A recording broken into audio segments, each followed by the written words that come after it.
इस वीडियो में हम देखेंगे कि वर्तमान स्थिति मतलब विश्व में सन 2003 के बाद PQLI की 3 बातों के आधार पर बनने वाले आंक के बदले में मानव जीवन को स्पष्ट करने वाली दूसरी 3 बातों का समावेश करके जीवन की गुणवत्ता आंक मतलब कि QLI तैयार किया जाता है।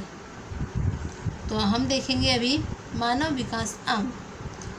विकास का अद्यतन निर्देशक मानव विकास आंक है। 1990 में संयुक्त राष्ट्र विकास कार्यक्रम में UNDP द्वारा मानव विकास अहवाल HDR प्रस्तुत किया गया। इस अहवाल में विकास के मापदंड के रूप में मानव विकास आंक प्रस्तुत किया गया। HDI में आर्थिक मापदंडों के साथ बिन आर्थिक मापदंड पर अधिक भार दिया गया।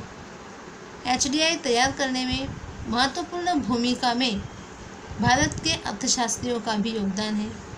अलग अलग देशों में हुए विकास के प्रयासों का मूल्यांकन करके आंक तैयार किया जाता है। 1990 से HDI को मापने के लिए जिन विविध न्यूनतम और महत्तम मूल्य का उपयोग होता था, जिसमें 2010 में सुधार किया गया है। तो मानव विकास आंक के घटक देखते हैं। HDI तैयार करने में सरलता रहे इसलिए मात्र 3 ही परिबलों को ध्यान में लिया गया। इन 3 तत्वों के आंक की सूची देने के बदले में उसके औसत पर आधारित संयुक्त आंक तैयार किया जाता है।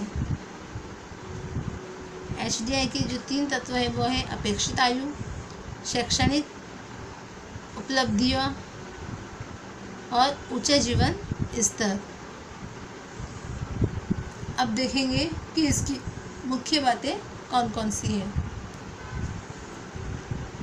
इसकी जो मुख्य बातें हैं वह है कि तीनों स्तर के आधार पर गणना करने पर HDI का महत्तम मूल्य 1 माना जाता है। HDI का मूल्य 0 से 1 के बीच होता है। जिस देश का HDI आंक 1 के नज़दीक हो तो वह अधिक विकसित माना जाता है, उसे HDI में ऊंचा क्रम प्राप्त होता है। और जिस देश का HDI आंक 1 से दूर हो तो वह कैसा कहा जाएगा, कम विकसित है तथा उसे HDI में नीचा क्रम प्राप्त होता है। वर्ष 2014 में दुनिया के 188 देशों में HDI में 0.944 अंक साथ थे। नॉर्वे देश प्रथम क्रम पर और भारत 0.609 अंक के साथ 130वें क्रम पर था। अभी हम देखते हैं मानव विकास आंक का महत्व।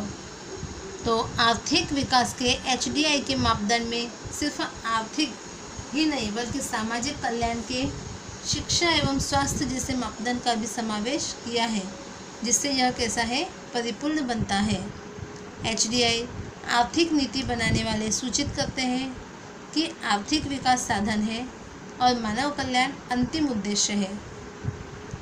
सही प्रगति बराबर आर्थिक प्रगति प्लस सामाजिक प्रगति। HDI का आंक विधेयात्मक है। HDI बढ़े तो उसका अर्थ देश में शिक्षा एवं स्वास्थ्य की स्थिति सुधर रही है। HDI के आंक से विकासशील देशों में किस प्रकार के विकास की संभावना अधिक है एवं सरकार को कौन सा कार्य अधिक करना है उसका ख्याल आता है। HDI का आंक अधिक प्रगतिशील ख्याल है।